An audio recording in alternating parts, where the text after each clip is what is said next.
And we could keep going, but now we have amazing partner orgs that are here with us today, everybody doing their part, because this is all, the End Jew Hatred movement encompasses everybody.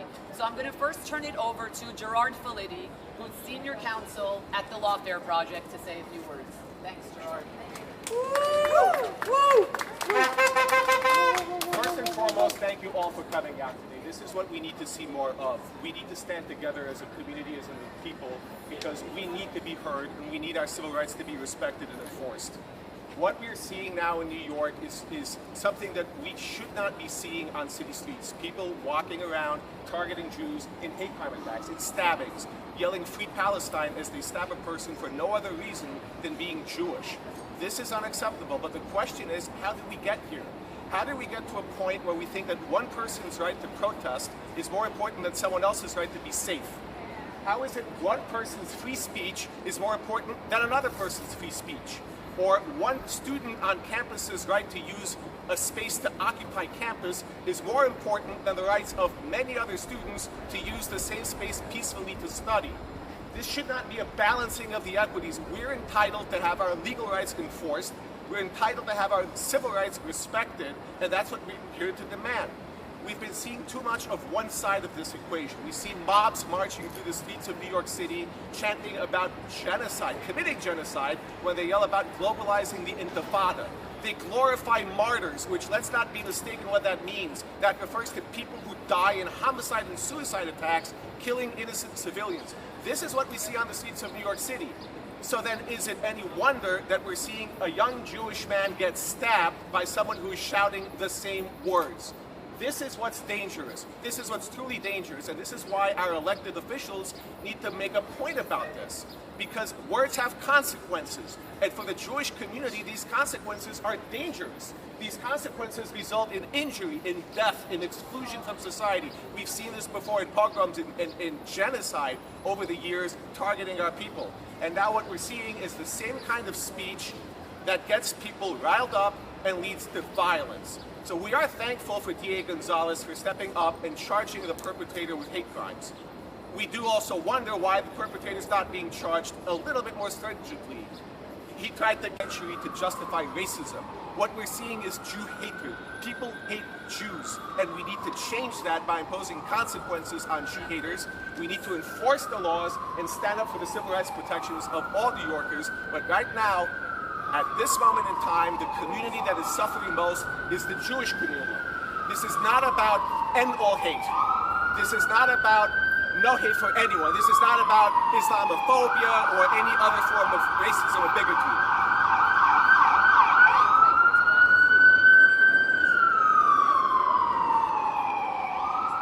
Right now, the crisis that we're facing in America is a crisis of Jew hate. And we need to recognize that, and we need to demand accountability from elected officials who are not stepping up to the task, from school administrators who are failing their students, from employers who are letting employees get away with, figuratively speaking, murder, for people on the street at us like unlike any other time in history. So thank you all for coming out here today. Thank you. Justice for Jews! Justice for Jews! Justice for Jews! Justice for Jews! Justice for Jews! Justice for Jews! Justice for Jews! Justice for Jews! Justice for Jews! Justice for Jews! Justice for Jews! And now we from the Republicans who vote no on Congressman Lawler's Anti-Semitism Awareness Act. How could you vote no on that? It is not controversial. All it does is protect Jewish people. It doesn't attack anybody. It doesn't harm anybody. It does not infringe on free speech. And then you have on the other side, blocking the bill, are the extremist Democrats, the Ilhan Omars, the Rashida Tlaibs. Can I get a boo?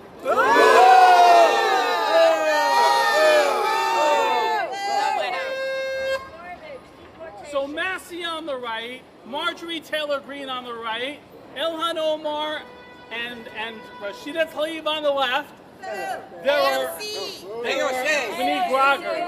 AOC. There are multiple bills in Congress right now. Congressman Lawler's Anti-Semitism Awareness Act. I just forgot the name of the... Again. And how can we possibly go into that with no plan? What is the plan to protect Jewish students on campuses? I have not heard it in Congress, I have not heard it in the Senate, and I have not heard it at the city and state level. And it needs to happen. Thank you for your support. Thank you, stabbed for wearing a Star of David or dog tags, which I'm wearing to support my Jewish family in Israel fighting, walking around the streets of New York City. And if, God forbid, something should happen to me or to anyone else in our community, I should not have to worry that there will be no consequences. Actions have consequences. And right now, especially in Manhattan, that is not the case. We are not safe. We do not feel safe. We have people walking around wearing keffiyehs saying, "Hail Hitler," happened to me twice. So this is not conjecture, this is fact. This is what's happening. We need people to stand behind us. We need people to stand up for us the same way we stood up for them. We need people to understand, like what Professor Lax just said, we are the first domino. They hate the West. This is who we are up against. That is what they say at their rallies. I don't even want to call them a rally, at their riots. This is a rally. Nobody has to worry about anyone standing here hurting them, because that's not what we do. We stand for peace. We stand for hope. This is not, we are unmasked. Everyone here is showing our faces. I may be wearing a hat, but you all could figure out who I am. I have the name of my business on my t-shirt and on my hat. We are not hiding. There's nothing to be ashamed of from what we are doing. We don't threaten people. We are the light, and we are fighting against the darkness. And we are fighting against the darkness for everyone in the West. Thank you, Thank you. So, the usual talk to my face is close to the lens, Yes. even if I glance at the camera. Okay. Can you please introduce yourself? Sure. Michelle Adut, Director of Programming and Strategy at End Jew Hatred. Can you tell me a little bit about the purpose of your organization? Yes, so we are a non-partisan Jewish civil rights movement, and that's exactly what our purpose is, to ensure the Jewish civil rights worldwide of all Jewish individuals. We are empowered. We have on-the-ground rallies and events, as is today. We also have digital activism is a big part of what we do, and we're also on college campuses. We have campus fellows, all under the umbrella of ensuring that Jewish individuals' civil rights are upheld just as any other minority right. What do you know so far about the alleged hate crime that occurred outside of the Lubavitch headquarters? Well, from my understanding, the horrific crime occurred. Thankfully, D.A. Gonzalez did charge the perpetrator with a hate crime, which we are very thankful of. I do not know if the crime that the perpetrator was charged with was severe enough, but again, I'm not an attorney to warrant that. So we are thankful that the hate crime was charged. I'm hoping that the individual will be okay. Thankfully, even though it was attempted murder, he was not murdered, and I hope that he'll be okay. But this just points to the horrific hate and violence towards Jews that's seemingly happening on a day-to-day basis, manifesting itself in different ways. A stabbing one day, Jewish students on campus not being able to leave their dorms another day. Every day there's something else, and right now is the time that Jewish individuals must be helped and must feel safe in this city, nationwide, and worldwide. What do you think is contributing or causing the rising rates of anti-Semitism? I think that it's Jew hatred disguised as social justice, but it's true Jew hatred. I think that individuals feel emboldened to hate now, pointing to what's going on in Israel, pointing to claiming this genocide is occurring, pointing to claiming that they disagree with what the government there is doing. That has nothing to do with what happened to the individual the other day who was visibly Jewish getting stabbed, while the perpetrator was screaming or said "Free Palestine." One thing has nothing to do with another. So this Jew hatred that's manifesting itself is disguised under this veil of social justice and under this veil of Jews being portrayed as Goliath and everybody else being portrayed as David. And it's maddening, it's heartbreaking, and we need to do something about it. We cannot stay silent. What changes would you like to see in enforcement or in legislation? Legislation. So I think that there needs to be much more legislation. As Jeff Flack spoke about, there are certain bills that are up to be passed that would greatly help and support the Jewish people, but for whatever reason, it's very sad if politics are getting in the way. One instance when politics did not get in the way was yesterday in Nassau County. A Mask Transparency Act was passed. This was a great step in civil rights, in upholding civil rights, that criminals now can't be emboldened hiding behind a mask. That's a perfect example of a bill that will ensure civil rights, Jewish civil rights, and all civil rights will be upheld. So legislation is a key factor. We need legislation dealing with college campuses. What's going to happen in a couple of weeks when campuses are back in session?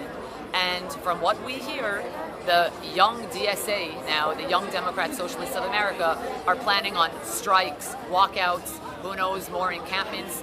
These encampments cause Jewish students to feel unsafe. We've seen what happened at UCLA, at Columbia, and beyond. Jewish students not able to walk from their dorm room to class.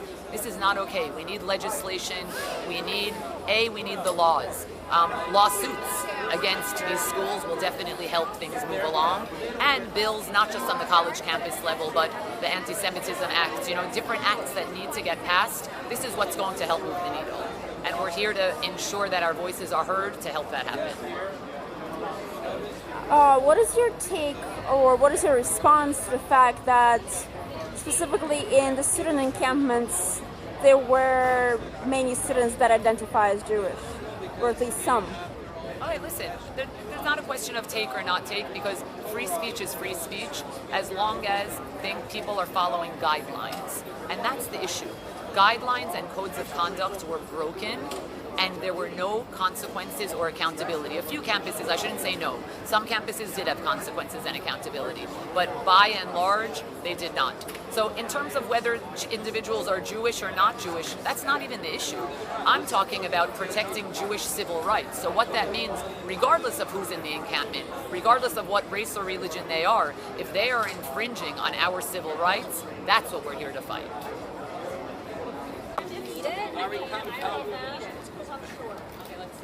There's not that much background. Oh, they are pressing hate pressure. Come in. All of you come join us. Okay, everybody, I'm going to start with no megaphone. If you can't hear us, we have a megaphone if we need it. And because we're lawful citizens, we have a sound permit, so we're allowed to have a megaphone. Okay, so everybody, we're here today. As you all know, we have amazing partner orgs with us. End Jew Hatred is a Jewish civil rights movement. And that's what we're here to do today, to ensure that our Jewish civil rights are upheld. We all know that last week there was a horrific stabbing incident of a Jewish man. Thankfully, DA Gonzalez has charged this individual with a hate crime. Remains to be seen if the charges could have been even stronger, but I do have to say that DA Bragg, you could learn from DA Gonzalez, could learn a bit about accountability and consequences. Bravo. Really. Bravo. So now, what the bigger issue that we're here today to discuss is Jewish civil rights being infringed upon. It is not okay, regardless of what is going on in this world, regardless of agreeing or disagreeing with every policy of what is going on. It is not okay for the violence against Jews being at the high that it is right now. We know that the percentage of increase of hate crimes against Jews is extremely magnified, and it's time for Jew hatred to be first and foremost magnified, both from all elected officials. Thank you to our amazing NYPD police officers, but we need to make sure that our NYPD officers' hands aren't tied behind their backs and they could do the jobs that they're able to do so well. So with that, first we're going to do a loud chant, because here we are empowered, we're loud, we're lawful, we're diplomatic, but we want to ensure that we're heard. So let's all chant, end Jew hatred! End Jew hatred! End Jew hatred! End Jew hatred! End Jew hatred! End Jew hatred! End Jew hatred! End Jew hatred! And now, Crimes against Jews, you literally need to throw the book at them. We see this in Manhattan all the time. all the protests that are taking place there that lead to trespassing, menacing, acts of violence that are being undercharged and the cases are being dismissed. That's not acceptable. Alvin Bragg is a failure because he doesn't charge people who commit hate crimes against Jews. For that matter, he barely charges people who commit hate crimes at all. So here in Brooklyn, we're safer. This is not what we should be about. We should be all safe in New York City. Now, what can we do about it? We need to make sure that we stand out here and demand justice. Because when we have a member of our community who is attacked, we need to be here and loud every single day. Because if we're not demanding justice, if we're not standing up for our rights, we lose them. The DA won't prosecute a case if they think that no one cares. So we have to show up, we have to stand proud, we have to come to court every hearing and demand justice, support our community. That's the most important thing of all. And enforcing our civil rights doesn't mean just coming up and rallying. It means legal action. It means going after the institutions and the Jew haters, making sure that they understand what consequences mean when they commit acts of violence and hate against Jews. Because this has got to stop. I know that these are words. This has got to stop. Consequences when we don't make enough of a stink about that, and it keeps happening. We see the consequences when students are afraid to go to school, to sit in class because they are hated and they're exposed to hate. No child should have to deal with that. No student needs to be exposed to that. No one should be afraid walking down the street as a minority member of a minority community, as a person showing signs or symbols of religion or of another nationality. We should all be safe. And right now that means that we need to have the Jewish community in a place where we are safe, which means more action by the DA's office to prosecute offenses. We need more action by elected officials to call out not all hate, to call out Jew hatred, because that is the crisis that we have today. And again, I started by saying it, but I have to thank everyone for coming out. You're seeing a national pogrom on an ongoing basis. And a lot of people don't know what happened during Kristallnacht in 1938 Germany. The German police didn't attack Jews. The German police didn't break Jewish windows. The German authorities just stood by and said, we're going to allow it to happen. That's what a pogrom is. We are seeing modern day pogroms because the legislators in our country, and like my predecessor spoke so beautifully, we're so thankful to this DA for bringing these charges, but on a broader level, we have a huge problem, and it's on both. At the rally on October 8th, watching people make fun of us while we were mourning, which is something that has changed my life forever. I was at a rally on October 9th where I got threatened by 3 men wearing a keffiyeh, and then I decided I need to learn self-defense. I put my child in self-defense because I don't know what I'm doing. I'm a Jewish girl from Long Island living in New York City. This is not what we expected in our lives. But I have seen this community come together. We stand together. Today we're standing together for a man none of us have ever met. But that is what we do. But this wasn't always the Jewish community standing for the Jewish community. We've stood, like everyone said before me, with the black community. We stood with the LGBTQ community. We stand with the Chinese community. And right now, for the most part, we are standing alone and we are standing in front of everybody else from the hateful mob. The hateful mob doesn't just hate Jews, they hate America. That is why they burn American flags along with an Israeli flag. That is why when you come to our rallies, you will see American flags and you will see Israeli flags. I have the blended flag because that is where my heart is. But right now, we need the Jewish community to feel safe in New York City. We need to know that me walking around with my gear on, I don't have to worry about getting stabbed just for being a Jewish woman, and very proud to be a Jewish woman. I should not worry about being stabbed because I have family fighting in Israel right now. Can't hear me? Oh, God. Yeah, speak up, louder, louder. Well, this is really bad.